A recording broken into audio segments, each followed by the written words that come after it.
कुछ ऐसा हो कि जो बहुत बड़ा कदम इसमें लेना ही पड़ेगा, क्योंकि हम जानबूझ के कुछ नहीं कर रहे। हमारे साथ जो क्रिया हो रही है उसकी ये प्रतिक्रिया है। तो अगर सरकार ने हमारे बारे में नहीं सोचा तो हमें भी सरकार के बारे में सोचना पड़ेगा।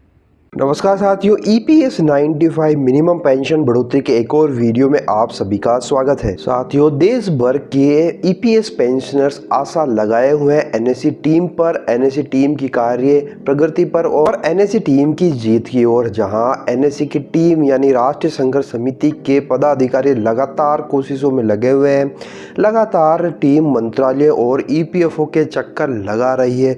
दोस्तों, देश भर के पेंशनर्स में लगातार ये अभी जिज्ञासा बनी हुई है कि आखिर चल क्या रहा है, यानी कि मिनिमम पेंशन बढ़ोतरी को लेकर किस स्तर पर बातचीत पहुंची है, क्या रिजल्ट आया है, ईपीएफओ की तरफ से प्रस्ताव भेजे गए हैं, श्रम मंत्रालय ने क्या उसको एक्सेप्ट किया है, क्या रिजेक्ट किया है, या फिर कितनी पेंशन बढ़ोतरी हो रही है, एनएससी किस स्तर पर पहुंची है और आगे क्या होने वाला है। तो दोस्तों, इन सभी प्रश्नों के उत्तर आज इस वीडियो में हम देखने वाले हैं, क्योंकि एनएससी की एक देशव्यापी जूम मीटिंग आयोजित हुई थी इन्हीं सारे क्वेश्चन को लेकर, क्योंकि उनको भी पता है कि देश भर के सारे वर्ग पेंशनर्स की नज़रें एनएससी टीम पर है, ईपीएफओ और श्रम मंत्रालय के रिजल्ट के ऊपर है। इसी को देखते हुए एनएससी की एक देशव्यापी जूम मीटिंग आयोजित हुई है, जिसमें काफ़ी बड़े बड़े डिसीजन लिए गए। तो दोस्तों, वीडियो को आप अंत तक ज़रूर देखिएगा। इस वीडियो में इस जूम मीटिंग में जो जो फैसले लिए गए हैं सब कुछ हम कवर करने वाले हैं, तो आप तक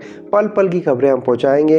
दोस्तों, अगर आपने इस चैनल को अभी तक सब्सक्राइब नहीं किया तो सब्सक्राइब ज़रूर कर लिए, क्योंकि आप तक हम इस तरह की लेटेस्ट खबरें पहुंचाते रहते हैं। वीडियो आपको अच्छा लगे तो लाइक शेयर ज़रूर कर दीजिएगा। अपने सुझाव आप कमेंट बॉक्स में ज़रूर बताइएगा, ताकि इस आंदोलन को सपोर्ट मिल सके और नई दिशा, नई राह मिल सके और एनएससी टीम तक भी नए सुझावों को पहुंचाया जा सके। तो दोस्तों, जैसा कि मैंने बताया कि हाल ही में एक मीटिंग आयोजित हुई थी, देशव्यापी मीटिंग आयोजित हुई थी, जिसमें देश भर यानी कि Maharashtra, Tamil Nadu, Karnataka, Rajasthan, Haryana, Andhra Pradesh, Telangana, Delhi, Punjab, MP, Bihar, UP, West Bengal के काफ़ी वर्ग ईपीएस पेंशनरों ने इस मीटिंग में हिस्सा लिया था। सभी ईपीएस पेंशनरों ने अपने सुझाव दिए थे और उन्होंने ये भी माना कि हाँ, प्रगति ज़रूर हुई है, एनएससी टीम का कार्य बेहतरीन है और हम धीरे धीरे हमारी जीत की ओर हम आगे बढ़ रहे हैं। तो दोस्तों, ये बहुत बड़ी बात है। इसी मीटिंग को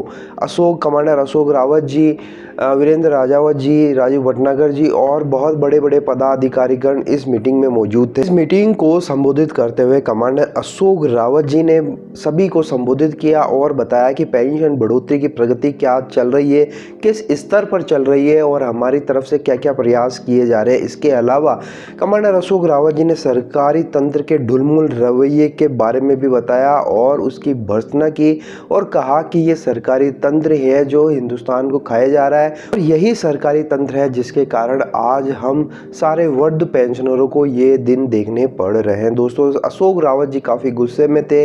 उन्होंने बताया कि फिर भी हमें यकीन है, एक प्रकार से विश्वास है कि सरकार ये इतने बड़े आंदोलन को नजरअंदाज ना करते हुए हमारा काम 13 तारीख से पहले करेगी। ये हमें करना ही है, क्योंकि ये हमारे लिए कोई मजाक की बात नहीं है, ये कोई पॉलिटिकल मुद्दा नहीं है, हमारे जीवन मरण का, स्वाभिमान का प्रश्न है।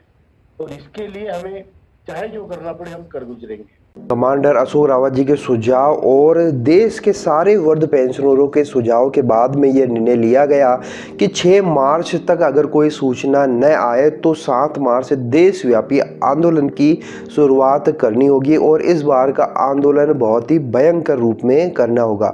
इसके अलावा ये एक और निर्णय लिया गया कि अगर 6 मार्च तक कोई सूचना नहीं आती है तो चुनाव बहिष्कार करने का निर्णय लिया जाएगा, लेकिन उससे पहले मुख्य चुनाव आयोग को चेतावनी पत्र सौंप दिया जाएगा, ताकि उन्हें पता चल सके कि लोकतंत्र की हत्या हो रही है, जिसके लिए सरकार जिम्मेदार है। मीटिंग में महासचिव वीरेंद्र राजावत जी ने सभी को संबोधित किया और बताया कि किस तरह से सरकारी तंत्र के आगे हम विवश हो चुके हैं और हमने लगातार कितना प्रयास किया है और हमने पूरी साइकिल भी पूरी कर ली है। अब गेंद है वो सरकारी तंत्र और श्रम मंत्रालय के पाले में, डिसीजन अब उनको लेना है।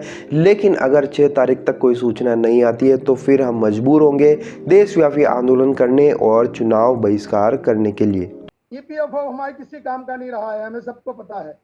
वो हम लोगों के बीच में आपस में जो है भेद निर्माण कर रहा है, और जबकि होना ये चाहिए कि जस्टिस शुड बी इम्पार्शियल। क्या कि भाई इंटीरियम रिलीफ के बारे में चर्चा की गई है, और आपसे निवेदन है कि तुरंत जो है आचार संहिता लगने के पहले हमारा काम करवाइए। तो साथियों, आप यहाँ पर देख सकते हैं इस जूम मीटिंग में काफ़ी बड़े निर्णय लिए गए हैं, काफ़ी कठोर निर्णय लिए गए हैं मिनिमम पेंशन बढ़ोतरी को लेकर, क्योंकि सरकार का जो रवैया है वो वैसा ही है, डुलमुल रवैया है, जिसको लेकर कमांडर अशोक रावत और एनएससी की टीम काफ़ी नाराज़ थी, क्योंकि लगातार उनसे संपर्क, चर्चाएँ, प्रस्तावों का आदान प्रदान होने के बावजूद भी अभी तक कोई निर्णय नहीं लिया गया और वृद्ध पेंशनों को टाला जा रहा है। तो दोस्तों, इसी को देखते हुए बड़े निर्णय लिए गए हैं, तो हमें 6 मार्च तक का वेट करना होगा। 7 मार्च से देशव्यापी आंदोलन की तैयारी है। इसके अलावा चुनाव बहिष्कार का बड़ा फैसला एनएससी की टीम ने ले लिया है, क्योंकि 75 लाख से ज़्यादा वृद्ध पेंशनर है, उनकी फैमिलीज है। अगर इतना बड़ा तबका चुनाव बहिष्कार करता है तो एक लोकतंत्र के लिए बड़ा ही क्वेश्चन का सवाल है, एक क्वेश्चन खड़ा होता है लोकतंत्र के लिए, सरकार के लिए। तो दोस्तों, सरकार को इस ओर ध्यान देना होगा, अगर वह नहीं देती है तो इसका बड़ा खामियाजा भुगतना होगा। आपका इस बारे में क्या सुझाव है, कमेंट बॉक्स में ज़रूर बताइए, अपनी राय ज़रूर लिखिए। क्या ये फैसला सही है, या इसके अलावा और क्या क्या फैसले या क्या तरीके हो सकते हैं सरकार तक अपनी बात पहुंचाने में? आपके जो भी सुझाव है कमेंट बॉक्स में आमंत्रित है। दोस्तों, वीडियो अच्छा लगे तो लाइक शेयर ज़रूर कर दीजिएगा। अगर चैनल को सब्सक्राइब नहीं किया है तो सब्सक्राइब करके बेल नोटिफिकेशन ज़रूर हिट कर दीजिएगा। तो फिर मिलते हैं। जय हिंद, जय भारत।